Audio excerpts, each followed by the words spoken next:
Immigrant communities throughout our viewing area, as well as across the country, they're on high alert now. That after President Trump has threatened massive deportation raids. He originally said 1 million undocumented people would be targeted. But then ICE said, actually it was in the thousands in the then 10 major cities. But the latest numbers show that only dozens of people have actually been arrested to this point. Now, while all of this is happening, the administration is doing everything it can to make life as difficult as possible for those trying to seek asylum claims. I want to remind you, the asylum system exists to help people who are fleeing violence or extreme poverty or persecution. These are people who need help if they meet that threshold. Now, Attorney General William Barr, he just moved to end protections for people who have relatives that have been persecuted in their home countries. And by the way, in places with heavy gang activity like Guatemala and Honduras, it is not uncommon for the murderous gangs to kill or extort family members of their targets. This one will likely head to the courts, just like all of the administration's other immigration crackdowns. Our own Dominic Carter, he just put a human face on the problem by visiting with a facility that helps immigrants deal with what's going on. The motto for some, out of sight, out of mind. Yes, it is very fair to say that people are on high alert just because when it was mentioned that the raids were going to happen a couple of weeks ago, you could see that people just like stopped being in the streets, period. Yaritza Mendez is on the front line working for the organization Make the Road New York. She doesn't want to see another case like that of a 13-year-old Honduran girl, Heidi Gomez Garcia, that played out just last week. She tried to kill herself in Brentwood, Long Island, while she was separated from her father. She was taken off of life support and died.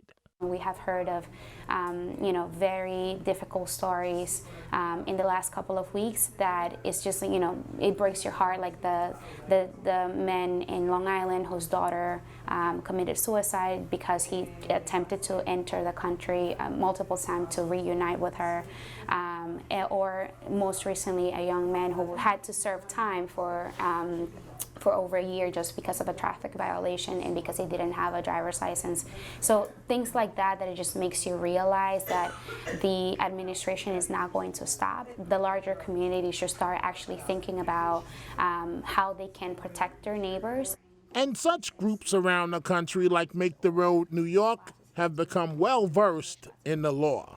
We advise family to, one, not open the door, and if ICE agents were to be outside of the door, to ensure that they're asking for a judicial warrant or for a warrant, and to not open the door at any times, but ask the agents to slide it under the door so that they can actually see and not put themselves and their loved ones at risk.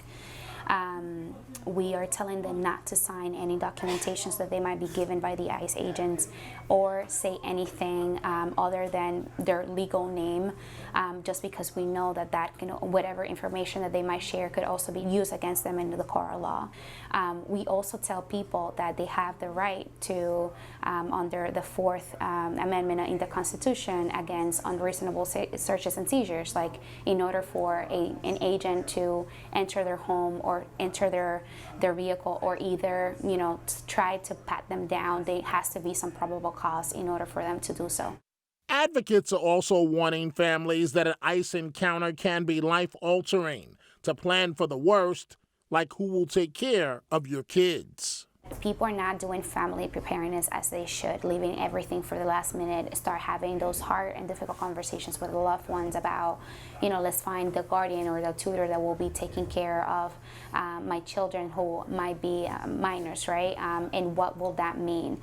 That if someone, has a house or owns a business, who will be looking out for those, things while they are potentially detained here in the United States or deported back home.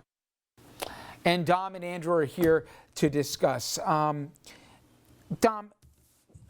the takeaway that I get, I think the audience is that even though the raids were hyped up as to how big they were, and who knows what they will be, it doesn't matter in a certain respect because people have now gone underground. And there is this palpable fear, even if you're a victim of a crime here, even if you need medical attention, you're not going to seek help because you're afraid there or at the courthouse or wherever else you go, ICE could be waiting there for you. Do I have it right? You have it 1,000% accurate. We spent the time on Staten Island, New York, on Port Richmond Avenue, and a predominantly Mexican community.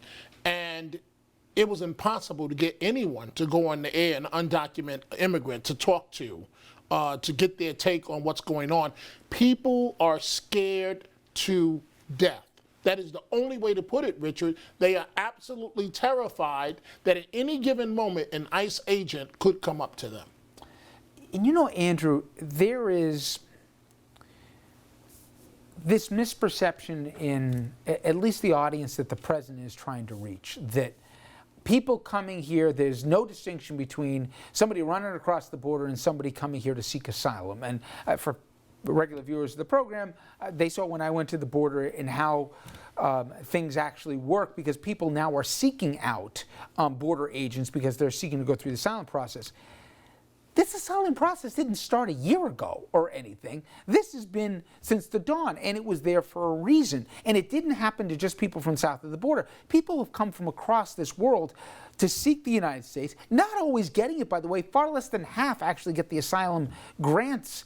But they came here because they were seeking a safer and a better place for the family, and they were escaping awful, awful things. And there's a long history of us doing that. I mean, most of the Cuban migrants who came over the Mariel boat lift were granted political asylum in the United States. That's how they got here in the first place.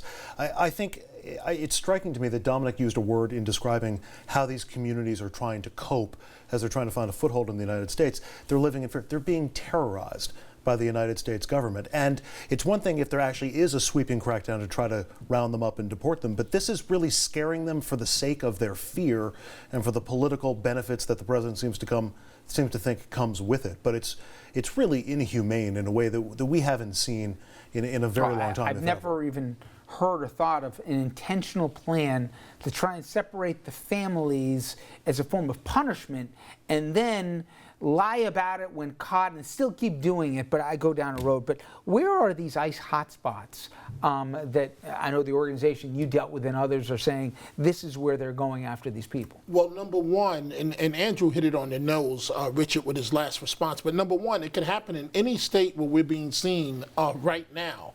But in the New York area, we've heard of Sunset Park, Brooklyn. We have heard of Kingston, New York, ICE sightings. Kingston, New York, Spring Valley, New York, all over the place where ICE is moving in. And you know, that it really is a great word in terms of, because that summarizes what Ms. Mendez said. People feel terrorized, and they're telling people, her last point, I know we're short on time, it just bears repeating, they're advising people in advance to make plans for when you're picked up, who's gonna take care of your children, who's gonna run your business if you're a business person. These are real life or death situations. And there are communities, in every community in our region, whether it's a big city or a small town, odds are you've got an undocumented population in your town or working in your town. And because of the current climate, these are people who are not likely to go to the police if need be, not likely to witness a crime. It just impacts every aspect of our society and makes them... And not even showing up to court for appearances because of all the other things. And my own point is this: nobody at this table is saying that we should have, open borders and have no immigration. That's not it. But the answer is some form of immigration reform that makes some sense. This does not make sense, what we're doing right now, for anyone involved. All right, when we come back, the president continues to feud with yet another African-American lawmaker. President saying that black voters love him, they trust him, but I gotta tell you, the numbers say completely otherwise. Stay with us.